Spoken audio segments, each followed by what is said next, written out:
안녕하세요. 올해도 작년과 같이 기레 인문학을 비대면으로 좀 시작을 하게 되었습니다. 서로의 안전을 위해서 어쩔 수 없는 것이긴 한데, 우리 강의 자체가 서로 의견도 나누고 현장에서 좀 피드백도 하고 그렇게 해야 좀 더 성과가 있긴 한데, 비대면 강의가 뭐 이제 작년 올해 이렇게 연속되다 보니까 비대면 강의도 나름대로 이렇게 시간이나 공간의 제약을 받지 않고 수업을 듣거나 할 수 있다는 점에서는 장점도 꽤 많이 있는 것 같습니다. 올해 전남대 도서관 기뢰 인문학 역시 나의 버킷리스트 저자 되기를 주제로 이렇게 진행을 하고 있습니다. 오늘은 우리 프로그램 전체적인 내용들을 좀 소개를 하고 그동안의 성과들도 좀 이렇게 소개해 드리도록 할게요. 그리고 올해 도서관 전남대 도서관 기뢰인문학의 답사 장소인 강진에 대해서 좀 간략하게 살펴보고요. 그 다음에 의미를 이루는 어떤 의미를 이루는 의미를 만들어내는 장을 구성하는 요소들까지 좀 살펴보도록 하겠습니다. 그리고 다음 주에는 우리가 이제 글쓰기를 하게 될 텐데 문화기술지라는 것이 어떤 것인지, 어떤 구조를 가지고 있으며 어떤 재앙성들을 갖는지 좀 살펴보고요. 그 다음에 글 구조 안에서 글 내용들 안은 어떻게 구성을 하는 것이 좋을 것인지, 이런 부분들도 좀 살펴보도록 하겠습니다. 날씨가 굉장히 더워졌어요. 그래서 오늘은 실천하는 글쓰기 행위로는 자유연상 기술을 좀 같이 보면서 서서히 우리가 글을 쓸 수 있는 준비들을 좀 해 나갈 수 있었으면 좋겠습니다. 먼저 우리 올해 프로그램을 좀 소개해 드리도록 할게요. 지금 우리 프로그램은 전반부와 후반부로 나눠져 있어요. 전반부는 유학생과 함께하는 기뢰인문학이고 후반부는 시민학생과 함께하는 기뢰인문학이에요. 그래서 지금 이 강의를 듣고 있는 동영상을 통해서 이 강의를 듣고 있는 분들은 대부분 외국에서 한국으로 유학으로 온 그런 학생들일 경우가 많이 있을 겁니다. 그래서 첫 번째 오늘 시간에는 전체적으로 이렇게 강의에 대해서 우리 프로그램에 대해서 좀 소개를 할 거고요. 그 다음에 다음 주에는 이제 실질적으로 글을 어떻게 쓸 것인지 문화기술지 작성법에 대해서 좀 하고요. 그 다음에 3주째는 지역의 문학파라고 다루고 있는 곳이 없는데 강진문학파라는 강진문학파라는 이름이 있을 정도로 김영랑의 시들은 굉장히 독보적인 위치를 차지하고 있어요. 그래서 이 김영랑의 시에 대해서 좀 살펴보면 강진을 답사할 때 좀 더 풍성하게 답사할 수 있을 거예요. 여기까지는 제가 진행을 할 거고요. 그 다음에 4주째는 다산초당은 아마 단일 장소로서는 가장 많은 저서가 쓰여진 한 사람이 해서 공간의 의미를 가지고 있을 것. 그것이 인문학적으로 굉장히 중요한 의미라고 저는 생각을 하거든요. 그래서 다산초당과 정약용에 대해서 이옥희 교수께서 1주 정도 해주실 거고요. 그 다음에 답사라고 하는 것은 글도 중요하지만은 그 나만이 포착할 수 있는 풍경을 이렇게 함께 곁들여줬을 때 훨씬 생동감 있는 문화기술지가 될 수 있거든요. 그래서 최성욱 작가, 사진 작가를 모셔서 살아있는 현장 사진, 이렇게 좀 사진 찍는 법을 좀 공부를 하고요.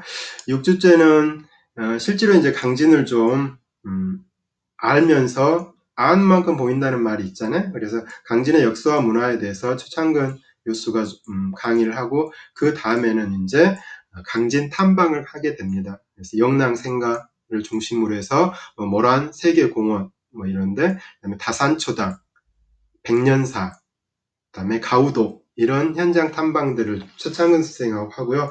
이것들을 바탕으로 해서 답사 기획문이 작성이 되면 2주간에 걸쳐서 저와 같이 이메일을 통해서 피드백 시간을 좀 갖게 될 겁니다. 그렇게 완성된 글들은 출판 나중에 18주차에서 20주, 21주차 해가지고 모아서 수필집으로 출간을 하게 됩니다. 그래서 한 10주차에 걸쳐서 진행되는데 이 프로그램들을 같이 이렇게 하시면 틀림없이 좋은 수필을 한 편 얻으실 수 있을 거라고 자신합니다. 그 다음에 혹시 전반부 강의에서 놓친 부분이 있다면 시민과 함께하는 기류의 인문학에 같이 하시면 되니까 그때 이제 이 동영상 강의보다는 실질적으로 대면 강의가 좋겠다 이렇게 생각하신 분들은 이때도 이렇게 나오셔가지고 강의실에서 함께 하셔도 좋습니다. 그동안 저희들이 펴낸 수필집은 2017년부터 시작을 했었는데 2017년에는 기차를 타고 가는, 기차를 직접 타지는 않았지만은 벌교를 중심으로 해서 남도 이야기를 담았고요. 책 표지입니다. 수필집. 그 다음에는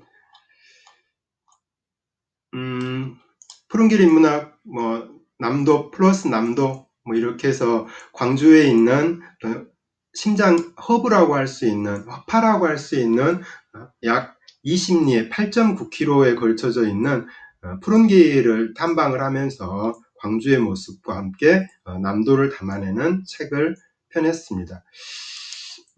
그 다음에 재작년에는 목포를 다녀오면서 목포의 문학과 목포의 인문들을, 그 다음에 자기 자신의 추억들을 담아내서 호남선이 머무는 항구에서 목포 플러스 남도라는 책을 발간을 했습니다. 이 프로그램 같은 경우는 이제 400여 개가 넘는 도서관, 기류의 인문학 도서관 늘 프로그램 중에서 우수 프로그램으로 지정이 돼서 상금도 받았었던 때가 2019년 프로그램입니다. 이때 아마 참여하셨던 분들이 가장 열의가 좀 높았었던 것 같아요. 분위기도 굉장히 좋았었고요. 그래서 결국 어떤 프로그램의 질은 강사나 교수가 만든다기보다는 참여자들이 만든다고 한다는 것들이 여실히 이렇게 증명이 된 것이 2019년 전남대 기류의 인문학 프로그램이었던 것 같습니다.